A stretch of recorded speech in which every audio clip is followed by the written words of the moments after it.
bénissons le Seigneur qui nous a gardés depuis dimanche.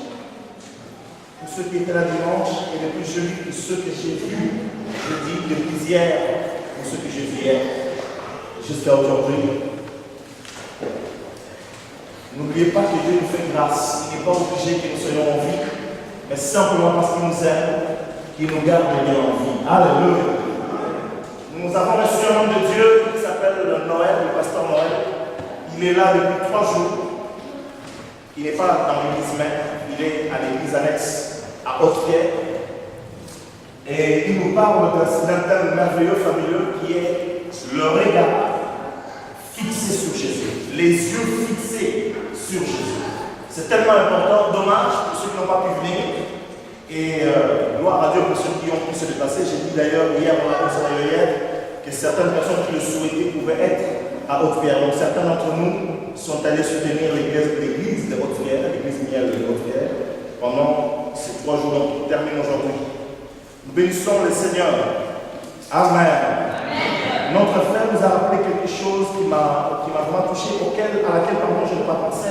C'est que Dieu n'est pas obligé de veiller sur nous, mais il le fait parce qu'il nous aime. Amen. Depuis que l'année a commencé, on ne pouvait pas imaginer qu'on pourrait perdre de grandes personnalités, n'est-ce pas? Un homme comme l'ancien commissaire au compte, M. Seguin, il est mort du jour au lendemain sans crier gare.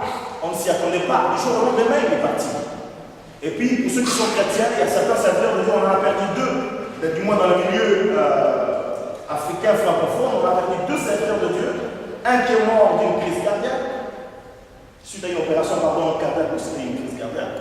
Et l'autre qui est décédé de suite d'une opération qui s'est compliquée juste pour un ou une kyste.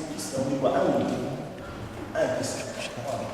Voilà. Un kyste à l'oreille qui s'est compliqué et il n'est pas sorti. C'est le dernier pasteur que je connaissais. Quand il est mort, j'étais sur Paris. Et c'est très touchant. Donc la mort frappe autant aussi bien ceux qui connaissent Dieu que ceux qui ne le connaissent pas. Donc si tu as envie et qu'on te dit nous allons louer Dieu, tu ne peux pas faire le fier devant Jésus. Amen. Et tu ne dois pas non plus être gêné devant Jésus. Parce que la Bible dit si vous taisez les pierres, vous criez. Moi, en tout cas, je ne vais pas laisser ma place que les pierres se mettent à crier à ma place. Non. J'ai encore une voix, je vais l'utiliser pour glorifier Jésus. Alléluia. J'ai encore 2 pieds, donc je vais me mettre debout pour élever le nom de Jésus. Alléluia. Alors, je vous parle de ce Jésus qui est ressuscité de mort. Il y a quelque chose que le frère a dit, le pasteur Noël a dit qui m'a touché hier. Il disait, on va lire un texte aujourd'hui, mais j'aimerais revenir à quelque chose qui m'a vraiment frappé. D'ailleurs, à la fin du culte, je suis allé le voir en me disant, j'ai l'impression que toute la prédication que tu as faite me concernait moi. Ah, c'est bizarre. On ne prêche pas cela pour les autres. Pour une fois, j'ai respecté pour moi. Il m'a dit, ah bon, je dis gloire à Dieu. Et à la fin, je parlais avec un autre frère, un serviteur de Dieu, qui m'a dit, mais pasteur, j'ai l'impression que tout ce qu'il disait, ça me concernait. Donc tout le monde s'est plus ou moins retrouvé dans ce secteur manière comme moi, du début jusqu'à la fin de la prédication, depuis vendredi jusqu'à hier. Le Seigneur m'a vraiment parlé. Il a dit quelque chose à laquelle on ne pense pas. Jésus est le seul, si on peut parler d'une manière humaine, d'une manière mondaine, courante. Parce que d'aucuns, pour ceux qui ne connaissent pas Christ, le mettre parmi les prophètes. Mais Jésus n'est plus qu'un prophète. C'est la seule personne, les frères nous rappelaient hier, et c'est vrai, c'est la seule personne, qui pouvait dire tout pouvoir m'a été donné dans le ciel et sur la terre. Vous prenez le Coran de la première sourate à la dernière sourate, vous ne verrez jamais, n'en déplaise à nos compatriotes musulmans. Mahomet ne s'est pas hasardé de dire tout pouvoir m'a été donné. Lui, je crois son pouvoir c'était sur l'épée qu'il avait. Parce qu'il posait l'épée sur le cou en disant tu confesses que Mahomet est son prophète et Allah est Dieu. Mais Jésus est quelqu'un qui dit moi je suis le chemin, moi je suis la vie et moi je suis la vérité. Il n'a pas dit je suis une vérité. Il n'a pas dit je suis un chemin. Non, il a dit je suis le chemin. Dans la matière du ciel, tout le chemin ne mène pas au paradis. Alléluia. Il est la seule personne, Jésus-Christ, qui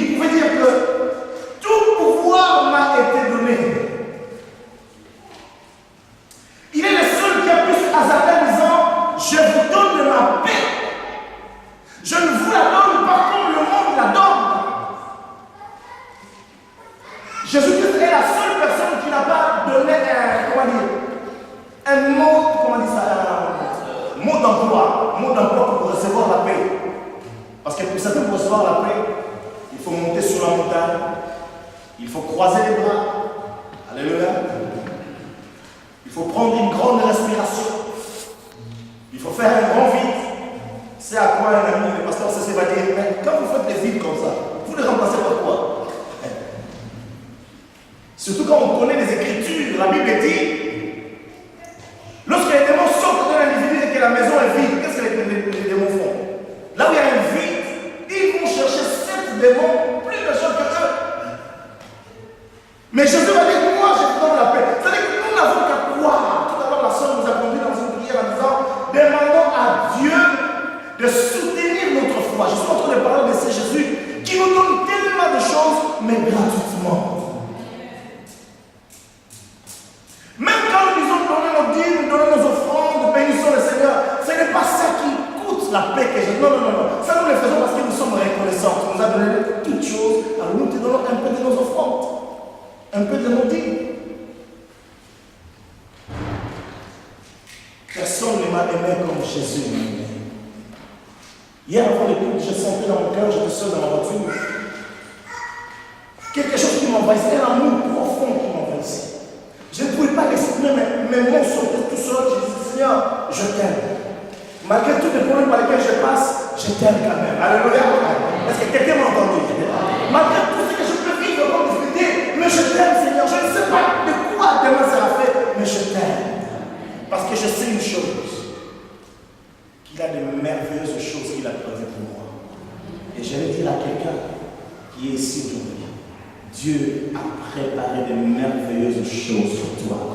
Est-ce que nous pouvons acclamer Jésus?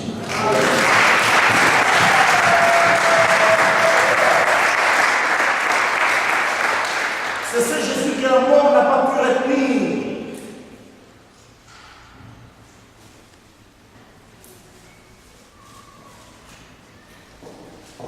C'est la seule personne qui est descendue dans les enfers et qui est allée chercher nos âmes qui étaient alors esclaves enchaînés. Avant lui, beaucoup ont essayé, mais ils ont échoué. Jésus a dit au Père, je vais y aller. Et il a cherché ma vie là où il était. Et il m'a ramené de la mort à la vie. Vous ne comprendrez jamais quand je parle de ceci parce que chacun a son témoignage. J'aimerais simplement dire, quand je pense comment était ma vie, je disais un jeudi, ceux qui m'ont vu grandir disaient que j'ai une santé fragile. Le premier médecin de famille que j'ai eu à voir ici en France me disait, oh là là, vous avez une santé bizarre. Alléluia. Mais Dieu me garde ma vie. Pour ça, je continuerai à lui composer des chants. Amen. Pour cela, je veux continuer à l'aimer, à le servir. Quoi que cela me coûte, je continuerai à l'aimer. Parce que c'est Jésus. Non, il est sans pareil. Alléluia. Il est sans pareil. Luc 24, je disais, Jésus est ressuscité de mort. Et nous sommes toujours dans cette... Nous sommes encore enveloppés de sa victoire sur la mort. Écoutons un texte sur lequel je vais m'entretenir avec vous aujourd'hui. Luc 24, verset 13, au 17e verset, au 18e verset.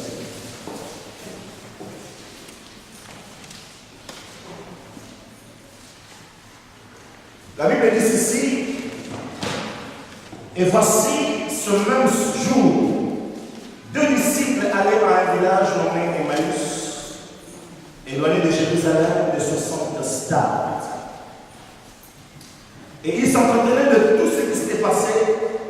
Pendant qu'ils parlaient et disputaient, Jésus s'approcha et fit route avec eux. Mais leurs yeux étaient empêchés de le reconnaître. Il leur dit, de quoi vous entretenez-vous en marchant? Dans certaines versions, il dit, de quoi vous entretenez-vous pour que vous ayez l'air si triste? de quoi vous entretenez-vous en marchant?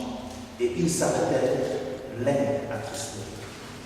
L'un d'eux, nommé Cléopas, lui répondit: es-tu le seul qui séjourne à Jérusalem ne sache pas ce qui est arrivé ce jour? La suite, vous pouvez continuer chez vous à la maison. C'est juste une question que le Seigneur nous pose aujourd'hui. Juste une question. De quoi vous entretenez-vous en marchant? La Bible dit que ses disciples, après la résurrection de Jésus, on n'écoutait pas beaucoup, ils ont quitté Jérusalem pour aller à Emmaüs. Et sur le chemin, ils discutaient, ils parlaient entre eux. Et le Seigneur s'invita dans leur pèlerinage, si je peux le dire comme ça. Il s'introduit dans leur pèlerinage et leur pose cette question: de quoi parlez-vous? De quoi discutez-vous? Pour que vous ayez l'air si triste, de quoi parlez-vous? Alors aujourd'hui, c'est juste une question que je me pose et je vous pose: de quoi parles-tu? Mais ce n'est pas moi qui pose la question, c'est Jésus qui pose la question. Vous me suivez? Amen. Amen. De quoi parles-tu? On remarque une chose: Jésus est ressuscité. Quelqu'un qui a vaincu, qui a triomphé, il pouvait avoir comme un objectif premier pour moi, du moins humain, d'aller tout de suite au ciel. Mais il est resté sur la terre. Et la Bible dit, non seulement il est resté sur la terre, qu'il n'a pas cherché d'abord sa gloire, alors que c'est une gloire méritée. Il va chercher à réconforter les disciples pendant 40 jours encore. Voilà pourquoi je suis en train de dire: Jésus est vraiment merveilleux.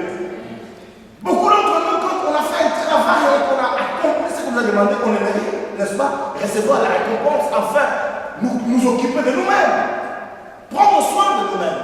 Mais Jésus, au lieu de prendre soin de lui-même, va chercher à prendre soin encore des disciples. Et ce qui m'a touché, c'est que ces disciples ne s'appellent pas Pierre, ces disciples ne s'appellent pas Matthieu, ce n'est pas Jean, ce n'est pas Jacques. Ce n'est pas Philippe ni André. Ces disciples n'étaient même pas connus entre nous. C'est la première fois qu'on en parle. D'ailleurs, il y en a un dont on connaît le nom et l'autre on ne connaît même pas comment il s'appelle. Est-ce que vous me suivez? Amen. Je sens que je dois vous dire beaucoup d'amen pour que vous soyez réveillés. Amen. Amen. L'après-midi, c'est que terrible, c'est qu'après avoir mangé à midi, tout ce que le corps demande, c'est d'aller faire la sieste.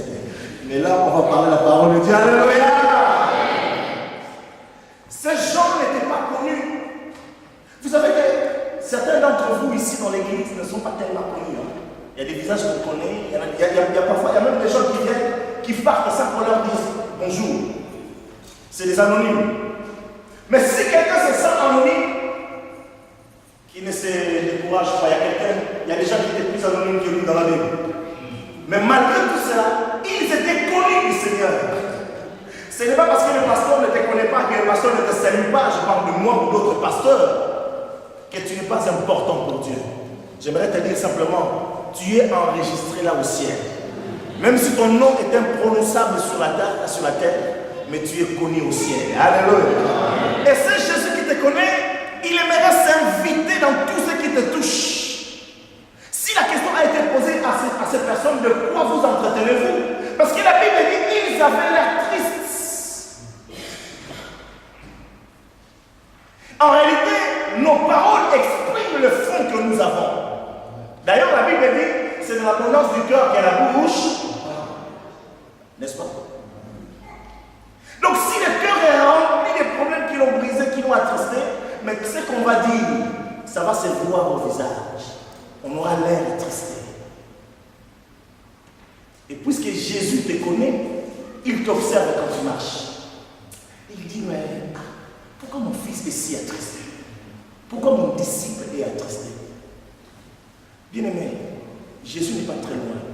Écoute-moi bien. Parfois, tu as l'impression que tu es seul.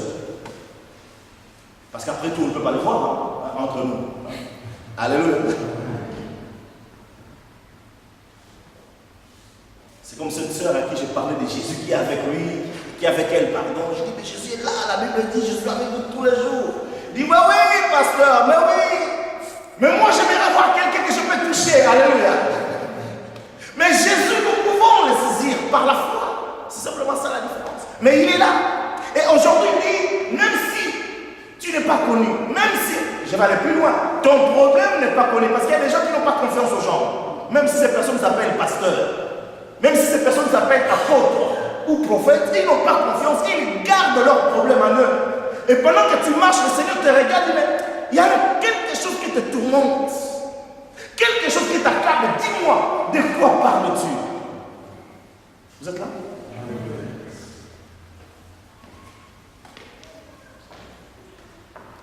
Qu'est-ce qui alimente ta vie? Quelles sont les paroles qui alimentent ta marche? Je disais que nos paroles reflètent l'état de notre âme.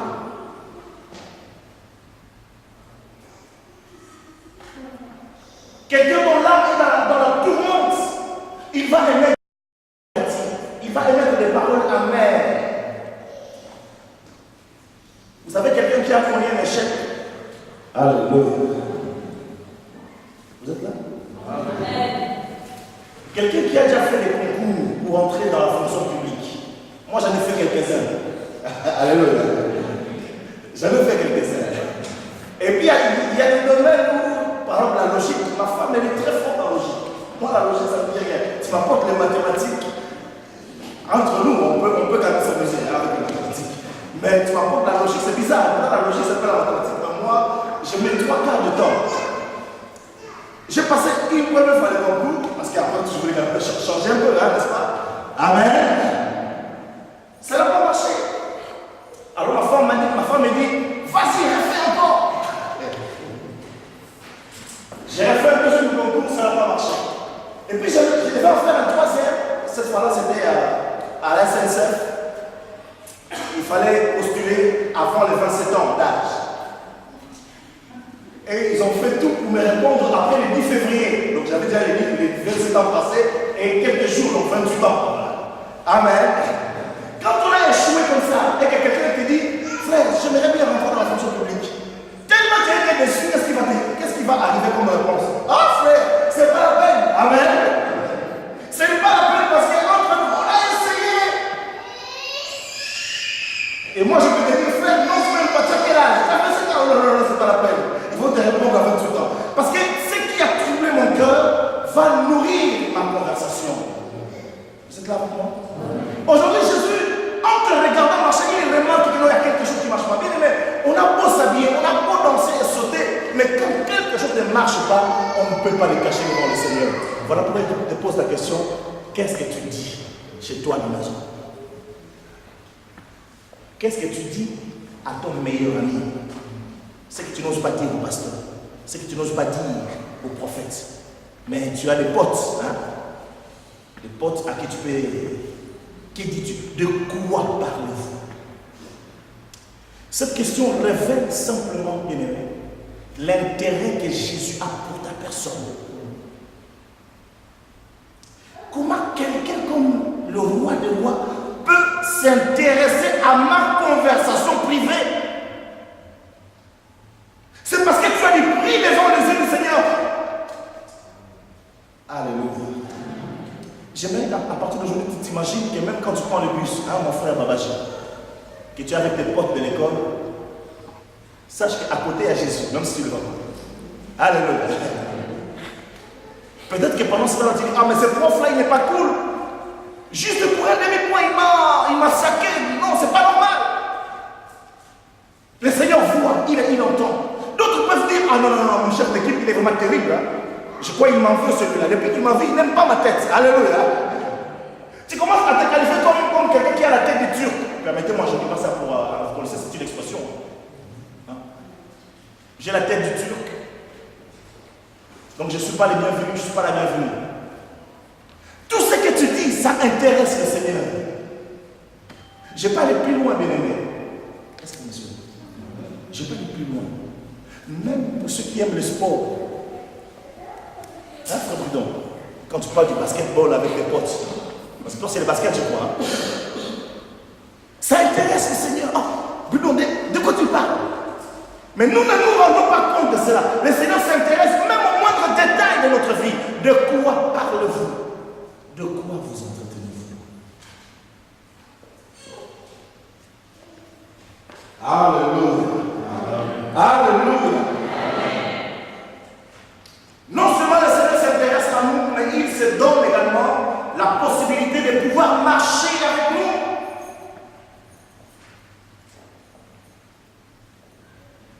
Il est là à nos côtés. Il a dit, je ne vous laisserai point et je ne vous abandonnerai jamais. Je marcherai avec vous. Lorsque Christ marche avec nous, c'est la garantie de la sécurité pour nous.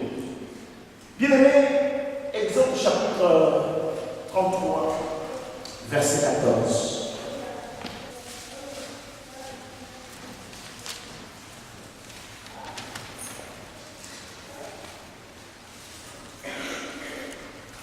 Si quelqu'un a trouvé, tu peux essayer, sœur Bertine. Si tu peux dire pour moi, s'il te plaît.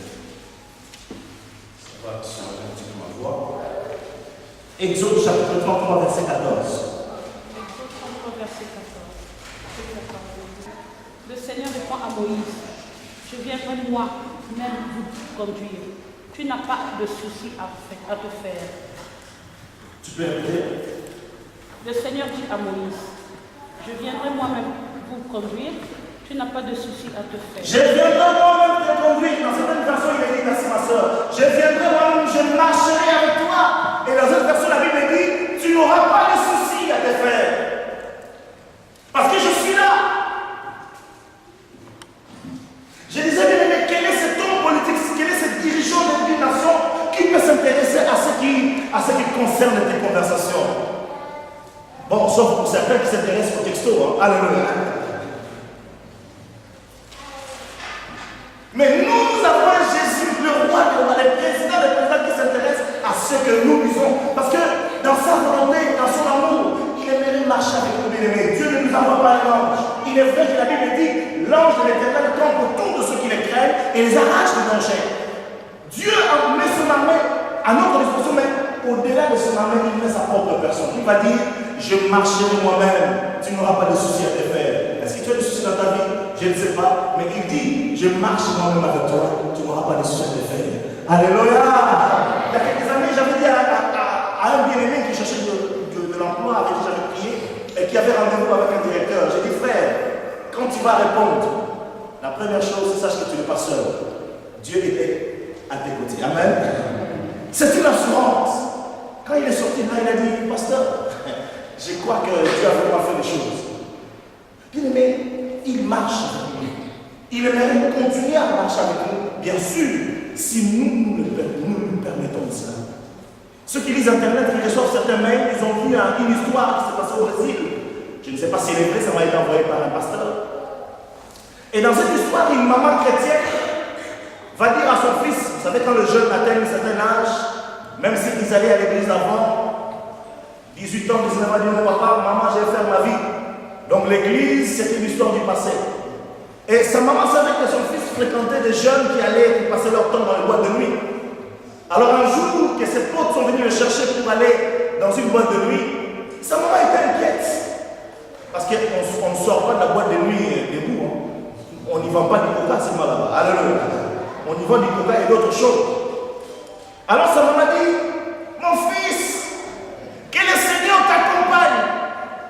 Vous savez, quand les enfants ne veulent plus que les parents, ne veulent plus de parents, il était gêné devant les jeunes. Ses potes, il était gêné parce qu'il ne voulait pas qu'ils sachent que sa maman est chrétienne. Alléluia. Il voulait que sa maman sache, que les gens sachent qu'il est là-bas. Alors il va répondre à sa maman, oui, à condition que ton Jésus vienne dans le coffre, parce que la voiture est pleine. Ah oui, nous rigolons. Amen. Et dans le coffre de cette voiture, il y avait un paquet d'œufs, un carton d'œufs. Et les jeunes ont rigolé. Ah, Jésus dans le coffre, on n'y va pas, laisse tomber. La Bible dit, je marcherai moi-même avec toi. Tu n'auras pas de soucis à te faire.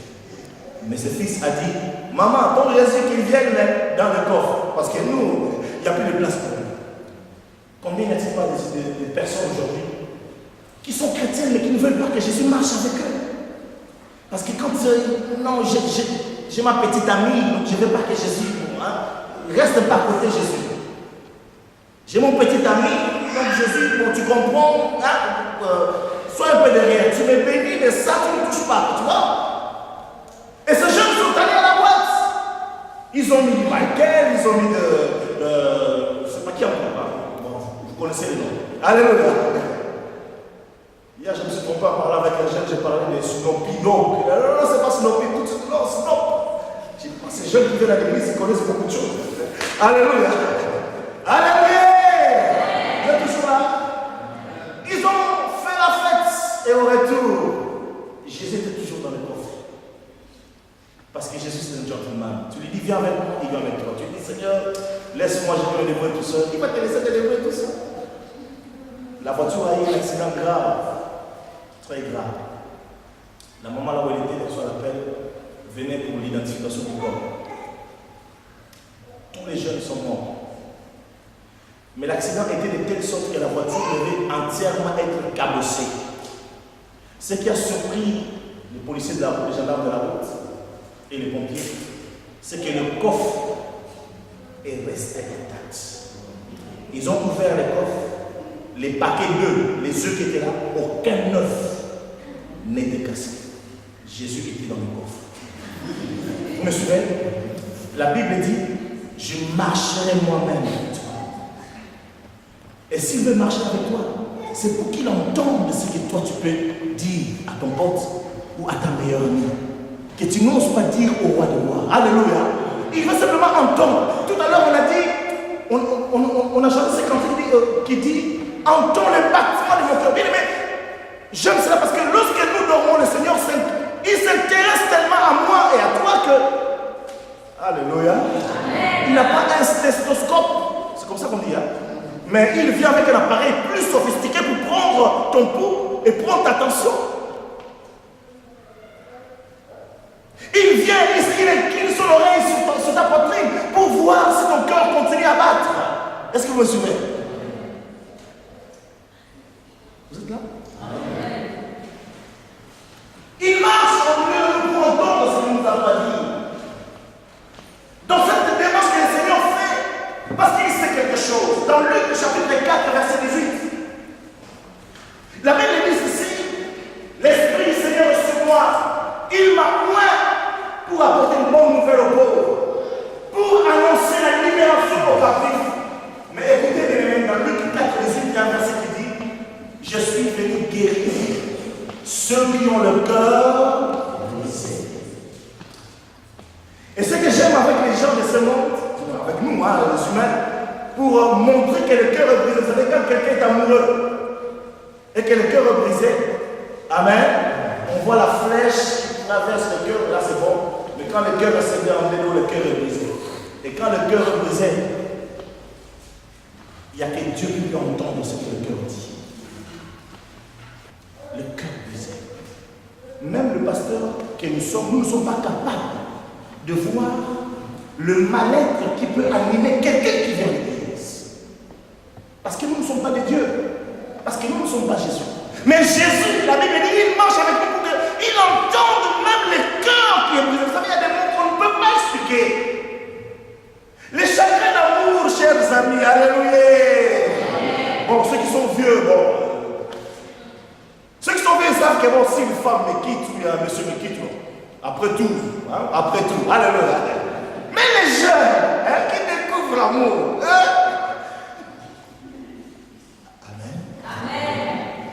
Le pasteur Sossé nous a parlé lorsqu'il est venu au mois de janvier de cette jeune fille, une très belle fille de 18 ans. Elle a juste eu le temps d'envoyer un SMS à sa maman en disant, maman, X m'a abandonné et X m'a quitté et je ne peux plus vivre. Et s'est lancée du 6e ou 5e étage. Elle est morte, 18 ans. Et le pasteur me disait, parce qu'on en avait parlé quand je suis allé le voir quand je suis allé à Nantes, une très belle fille.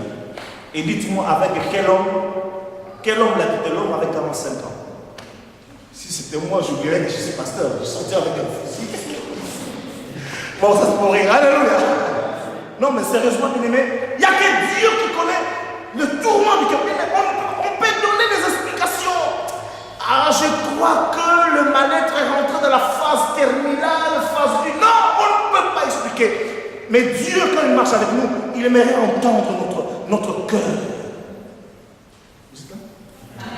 De quoi parle Dieu? Ça intéresse Dieu. Parce qu'il aimerait apporter la guérison à ton cœur.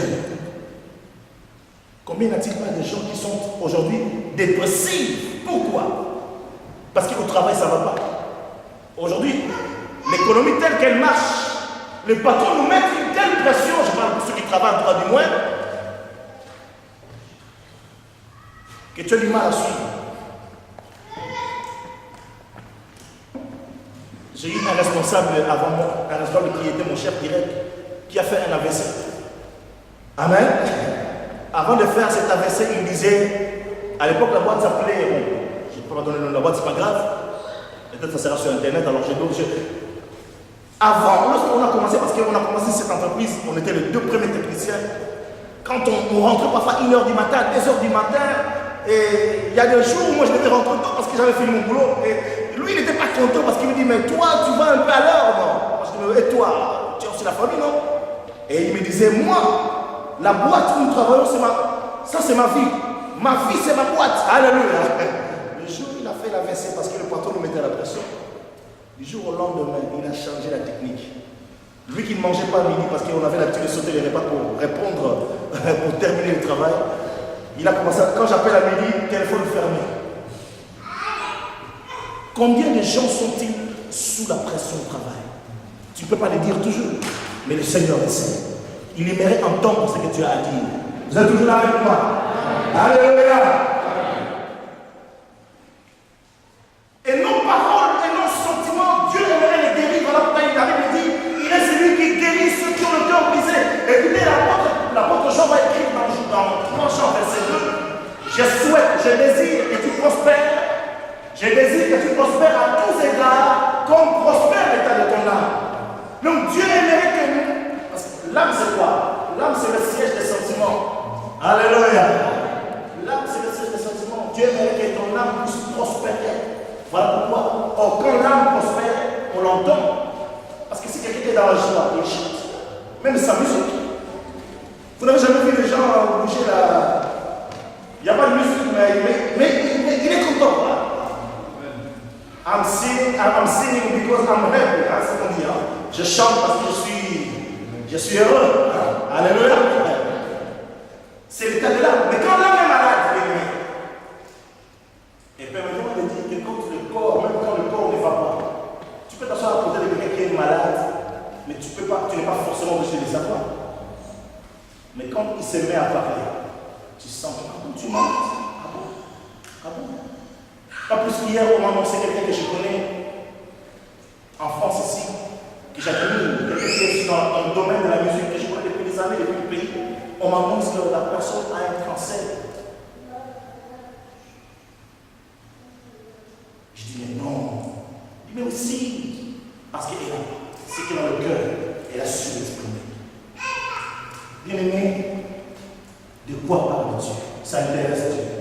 Le Seigneur souhaite entendre ce que ton cœur a à nous dire. J'avais beaucoup de choses à dire aujourd'hui. Je vais me limiter pour ne pas aller trop loin pour rien.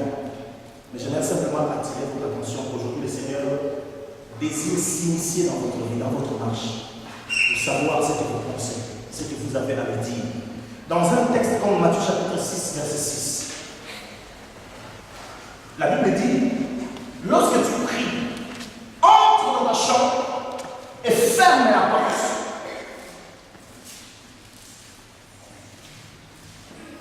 Prie celui qui voit dans le secret et celui qui est dans le secret te le rendra. En fait, le Seigneur aimerait que nous puissions avoir ce temps avec lui, qu'il puisse entendre. C'est vrai que Dieu entend le cœur, mais lorsque nous prions, nous le disons avec la bouche. Nous l'exprimons. Nous parlons comme nous parlons à un ami, à quelqu'un qui est là. Alléluia. Apprends à parler. Dieu aimerait entendre ce que tu as à dire. dis que ça intéresse Dieu. J'aimerais que cette semaine qui commence, si tu as un bon ami, une bonne amie, tu vas le trouver et tu vas partager avec lui. Que ce soit quelqu'un qui garde le secret, pas quelqu'un qui divulgue les choses. Amen. Partage avec quelqu'un. Parce que la Bible dit, pendant que ses disciples marchaient, qu'ils parlaient, Jésus est venu. Vous connaissez la parole de Dieu qui dit, si deux d'entre vous s'accordent et ils demandent quelque chose à Dieu, ça leur sera à deux personnes. Quand ils parlent entre eux, quand ils prient entre eux, Dieu vient et il entend. Il y a cette promesse-là. C'est vrai que quand nous prions, Dieu nous exauce. Mais une promesse est attachée lorsque deux personnes partagent la chose et portent la chose devant Dieu. C'est une promesse qui dépasse le simple fait de prier. On est déjà deux, on est d'accord et on parle à Dieu. Dieu s'intéresse à ce que nous sommes en train de dire et il va mettre le cachet dans la prière. Il va exaucer. Alléluia.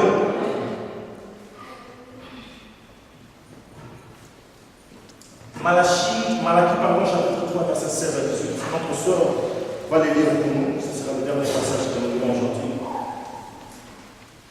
Notre bien-aimé va nous afficher tout à l'heure les chants qu'on a chantés en dernier, dans mon cœur. La sœur le piano va venir. Nous allons dire à Dieu quelque chose qui est mal dans notre cœur. Malachie, chapitre 3, verset 16 à 18. J'espère qu'on a la même version. C'est juste avant le Nouveau Testament, le dernier livre de l'Ancien Testament, pour ceux qui ont du mal à trouver. Malachie, chapitre 3, juste avant Matthieu, chapitre 3, verset 16 à 18. Vous n'avez pas retrouvé ma soeur. Bon, je vais lire la parole de Dieu. Amen. Amen. Chapitre 3, verset 16 à 18. Alors, ceux qui craignent l'Éternel se parlèrent l'un à l'autre. L'Éternel fut attentif et il écouta, et un livre du souvenir fut écrit devant lui pour ceux qui craignent l'Éternel et qui honorent son nom. Ils seront à moi, dit l'Éternel des armées, ils m'appartiendront au jour que je prépare, j'aurai compassion d'eux comme un homme a compassion de son fils qui le sert. Et vous verrez de nouveau la différence entre le juste et le méchant, entre celui qui sert Dieu et celui qui ne le sert pas. Alléluia. La Bible dit ceux qui craignent l'Éternel se parler. Nous allons nous parler, hein, deux à deux, nous allons nous parler tout à l'heure, mais dans la semaine, trouve quelqu'un, parle avec la personne, peut-être ça peut être ton épouse, ton mari, ton ami, mais cherche quelqu'un, débattez d'un sujet et portez le sujet devant Dieu. La Bible dit, un livre de souvenirs, la Bible dit, il parlait et l'Éternel fut attentif et il écouta. Le Seigneur sera attentif et il va écouter. La Bible dit, un livre de souvenirs s'ouvrira, qu'est-ce que Dieu va dire? Ils seront à moi, ils m'appartiendront et j'aurai compassion d'eux. Et vous verrez à nouveau la différence entre le juste et le méchant, entre celui qui sert Dieu et celui qui ne le sert pas. Amen. Amen. L'Éternel fut attentif.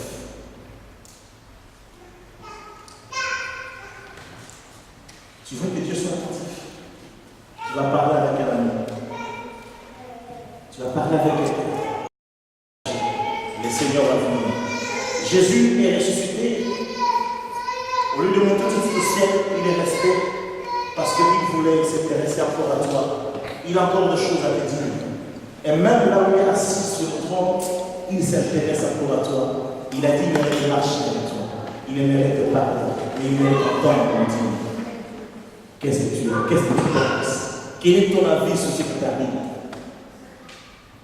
Ça l'intéresse. Ça l'intéresse. Et il s'intéresse à ta vie. Que Dieu soit béni. Amen.